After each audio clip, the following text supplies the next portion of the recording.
जय श्री राम, जय सिया राम, जय हनुमान जी की, जय शिव शंकर की।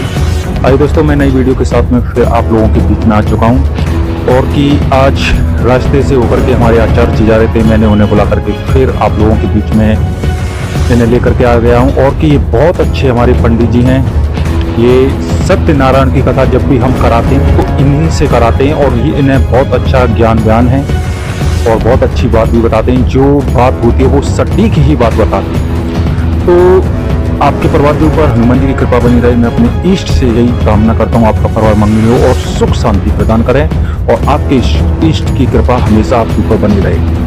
तो मैं आज इनसे बात करने वाला हूँ कि जो हनुमान चालीसा के अंदर एक चौपाई दी हुई है, अष्ट सिद्धि नवनिधि के दाता असवर दीन जानकी माता, यानी कि इस चौपाई का क्या महत्व है, क्योंकि 8 सिद्धि अपने आप में क्या हैं और नवनिधि हैं वो क्या हैं। तो मैं आचार्य जी से, जो कि हमारे आचार्य हैं राजकुमार गौर जी, हमारे गांव के पास में थोड़ा दूर गांव है इनका, और ये हर बात एक जो भी बात बताते हैं वो सटीक होती है और उपाय भी बहुत अच्छे बताते हैं। हमें भी उपाय बताए हैं, कई बार हमें भी परेशानी हुई, दिक्कतें हुई, तो इन्होंने जो भी बात बताते हैं वो बिल्कुल सही बताते हैं और ये बहुत ही अच्छे आचार्य हैं। क्योंकि इस दुनिया में हर लोग, जैसे कि बहुत से ज्योतिषी हो गए, आचार्य लोग हो गए, बहुत से नहीं होते सही, मगर ये बहुत अच्छे हैं। तो इनके मुंह से जानना चाहता हूँ कि अष्ट सिद्धि नवनिधि के दाता असवर दीन जानकी माता, इस चौपाई का क्या महत्व है, ये क्या होती हैं। तो पंडित जी राम राम, और सभी लोगों के लिए राम राम जी, और कि हमारे पंडित जी बताने के लिए आते हैं। चौपाई आपने बहुत सुंदर बोली। अष्ट सिद्धि नवनिधि के दाता असवर दीन जानकी माता, बहुत सुंदर चौपाई है। और इन अष्ट सिद्धियों तथा नवनिधियों का हनुमान चालीसा में ही नहीं, ब्रह्म वैवर्त पुराण में भी इसका विशेष रूप से वर्णन मिलता है। अब आपको ये अष्ट सिद्धियां कौन सी हैं, पहले तो हमें ये जानना पड़ेगा। अगर इसका भावार्थ जानना चाहते हैं तो ये अष्ट सिद्धियां कौन कौन सी हैं तथा नवनिधि कौन कौन से हैं। तो सबसे पहले ले लेते हैं अष्ट सिद्धि। सबसे पहले जो सिद्धि रहती है प्रथम, वो अणिमा नाम से है। यह क्या कार्य करती है? तो पहला कि शरीर को छोटा घटाने के रूप में इस सिद्धि का विशेष रूप से महत्व दिया जाता है। ब्रह्म वैवर्त पुराण में साफ साफ दिया गया है, हनुमान चालीसा व ब्रह्म वैवर्त पुराण में। तो यानी कि अणिमा सिद्धि आपकी केवल छोटा स्वरूप बनाने हेतु इसका प्रयोग किया जाता है। दूसरे नंबर पर जो सिद्धि आती है इनकी, वो है सिद्धि के ही नाम से। और यह सिद्धि शरीर को बड़ा करने का महत्व रखती है। कोई भी, हम किसी भी शरीर को, मनुष्य हो या कोई भी जीव जंतु हो, उसका कोई भी शरीर जो है हम उसे बड़ा या छोटा कर सकते हैं। तो दूसरे नंबर की सिद्धि है कि बड़ा करने का सबसे विशेष रूप से। नंबर तीसरी रहेगी आपकी गर्मा नाम से, गर्मा सिद्धि। यह क्या कार्य करती है कि सारी को भारी रखने की क्षमता ये सबसे पहले दे देती है। जो हम अपने शरीर को कोई उठा न सके, इतना भारी भी कर सकते हैं। यह हनुमान जी को सिद्धि प्राप्त थी। जो अष्ट सिद्धि थी उनके हनुमान जी विशेष रूप से उनको प्राप्त थी। बचपन से ही अनेक ऋषियों के श्राप वरदान लगे हुए थे हनुमान जी को। अब जो चौथे नंबर की जो सिद्धि आती है वो आती है लघिमा सिद्धि। लघिमा सिद्धि का क्या कार्य होता है कि शरीर को भार रहित रखने की, यानी कि शरीर में एक पल भी भार नहीं हो सकता, कोई भी भार नहीं। पत्ते की भांति आप इस तरीके से शरीर को उठा सकते हो, हवा में झुला सकते हो। जो पांचवें नंबर की हमारी सिद्धि आती है वो प्राप्ति सिद्धि है। यह प्राप्ति सिद्धि इस प्रकार से होती है कि बिना किसी भी रोक टोक के आप कहीं भी आ जा सकते हो, बिगैर किसी का आश्रय लिए, बिगैर किसी से अनुमति लिए आप कहीं भी आ जा सकते हैं। जो छठे नंबर की हमारी सिद्धि होती है वो है सृष्टि सिद्धि। इसे प्रकाम्य सिद्धि भी कह देते हैं। यह अपने प्रत्येक इच्छा को पूर्ण करने की क्षमता रखती है। आपने सोचा कि मुझे यह कार्य करना है या यह चीज प्रकट करनी है, तो उस कार्य को पूर्ण करने में विशेष सिद्धि का विशेष महत्व होता है। जो हमारे 7वें नंबर पर सिद्धि आती है वह है ईश्वरत्व सिद्धि। प्रत्येक वस्तु और प्राणी पर पूर्ण अधिकार की क्षमता बढ़ाती है ये सिद्धि। जो 8वें नंबर की हमारी सिद्धि रहेगी वो रहेगी वसी तत्व सिद्धि।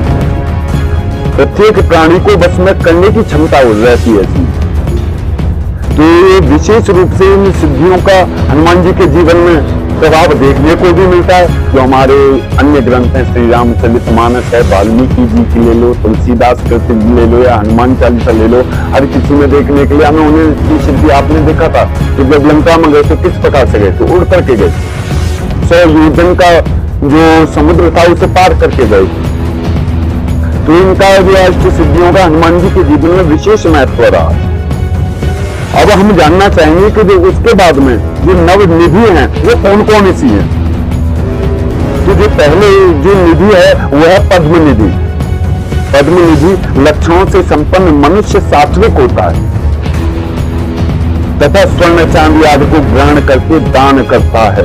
ये निधियां हैं। दूसरे नंबर की जो निधि आती है वह है महापद्म नाम की निधि।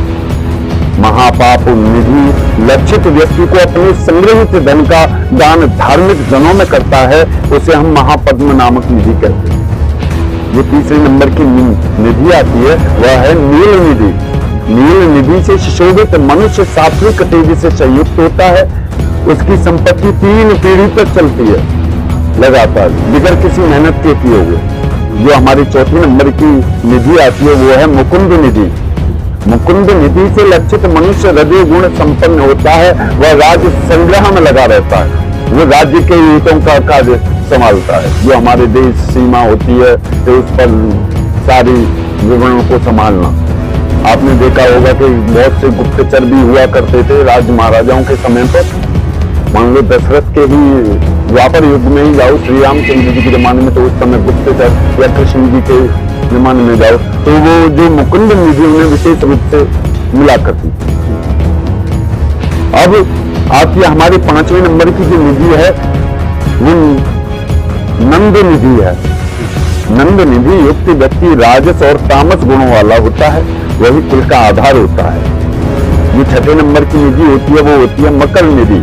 मकर निधि संपन्न पुरुष अस्त्रों का संग्रह करने वाला होता है। जो भी हमारे अस्त्र शस्त्र होते हैं उनको संग्रह करने वाला, संरक्षित करने वाला पुरुष होता है। ये भी किसी किसी के पास में देखने के लिए भी प्राप्त होती है और हनुमान जी के जीवन में तो विशेष रूप से प्राप्त हुई है। जो 7वें नंबर की हमारी निधि आती है वो होती है कच्छप निधि। कच्छप निधि लक्षित व्यक्ति तामस गुण वाला होता है। वह अपनी संपत्ति का स्वयं उपभोग करता है, वो किसी को दान नहीं देता। जो 8वें नंबर की सिद्धि आती है वो है शंख निधि। शंख निधि एक पीढ़ी के लिए होती है, पीढ़ी दर पीढ़ी को बढ़ाने के लिए। ये सिद्धि अधिकतर मनुष्यों में, हर मनुष्य में देखने के लिए प्राप्त होती है। कोई कोई भी मनुष्य होता है जिसमें प्राप्त देखने के लिए नहीं मिलती। बाकी संसार में जितने भी मनुष्य उपस्थित हुए हैं सभी के शरीर में इस सिद्धि का विशेष रूप से महत्व होता है। जो 9वें नंबर की निधि आती है वो होती है खर्व। खर्व निधि कहते हैं। खर्व निधि वाले व्यक्ति का स्वभाव मिश्रित फल दिखाई देता है। थोड़ा सा चिड़चिड़ापन, थोड़ा सा मीठा स्वभाव देखने के लिए प्राप्त होता रहता है। तो यह सिद्धि विशेष रूप से हनुमान जी के जीवन में आपको देखने के लिए मिल सकती है।